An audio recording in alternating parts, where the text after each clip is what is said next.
The reason that China is having trouble with its economy is because it's overextended. Because when Trump came into office, he started withdrawing from here and there, Germany, Panama, and Chinese influence has been extended there, Germany, other places, as much as possible. So, of course, they're going to have a bad economy. The coronavirus, whether by accident or design, came from there, right? And it, whether it was manufactured to infect humans or not, we don't know. There's been so much misinformation about the coronavirus that Republicans feel safe just thinking of it as a regular flu, but it's deadly.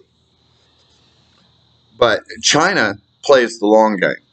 America barely has a 5-day strategy, much less a 6-month or 10-year or 20 or 50 or 100-year strategy. Now, Chinese are famous for their long-term planning, and right now they are cornering the market in metals. They are educating their citizens.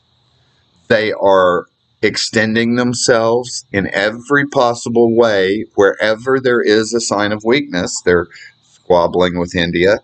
They're fighting over the China Sea. I believe they built a base there.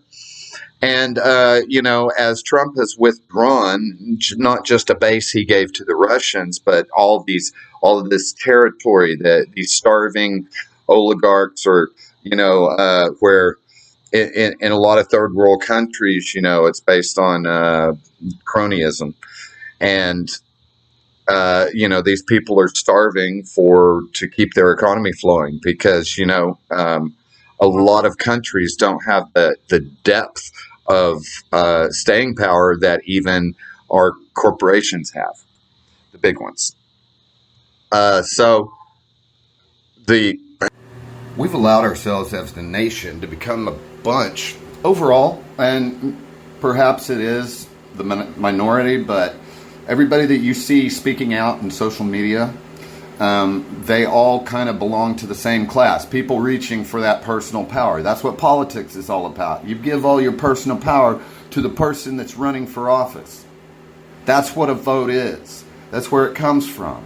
So when somebody tells you a pretty story and you give that person your personal power, then you are invested in that person and that set of ideals, even if you don't know what they mean. Most of us are content to act like lemmings and spout what we've been told without questioning or try and seek personal advantage out of it. But trying to seek deep beneath the dirt and mud into the roots of what the problems are, a lot of it has to do with the language that we allow our nation to use on a daily basis to fill the airwaves.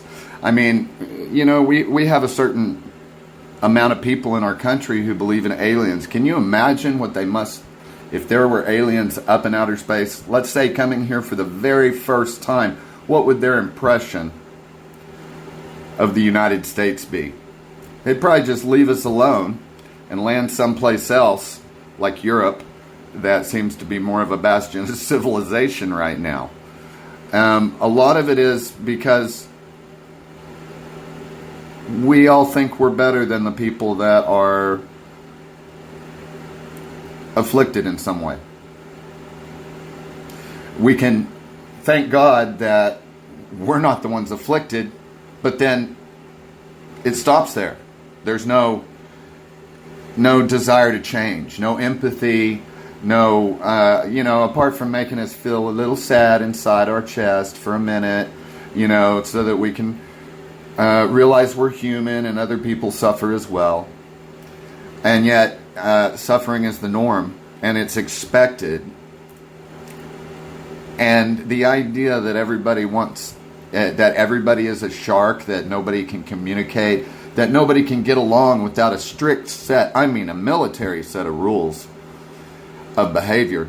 There are really no rules of behavior in America apart from conform, blend in, don't stick your neck out. That's really the only law. Get noticed, get your head chopped off. Stick your neck out, say something, they'll come after you, no matter who you are. If you're effective enough, then and deemed a threat, then to their power base, not a threat to the country, not a threat to your fellow citizens, just a threat to an idea, to a way of thinking. And I've grown up with every character assassination term thrown at me that there is. So why don't we figure out what those are and put those into our bullshit filters?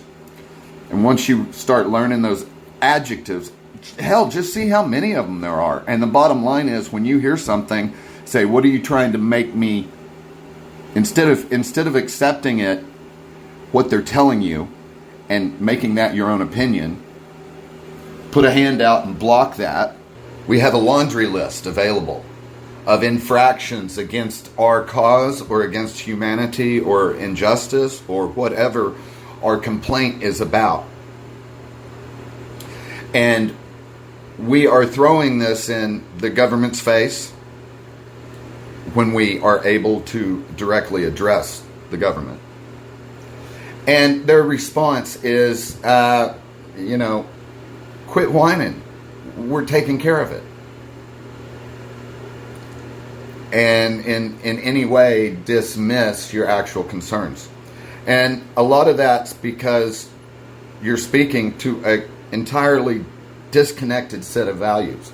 So there's not going to be any communication on any good wavelength, because you're not agreeing to be part of the cult of subjugation. You're questioning. You're a doubting Thomas. And if that's not religion in government, I don't know what is.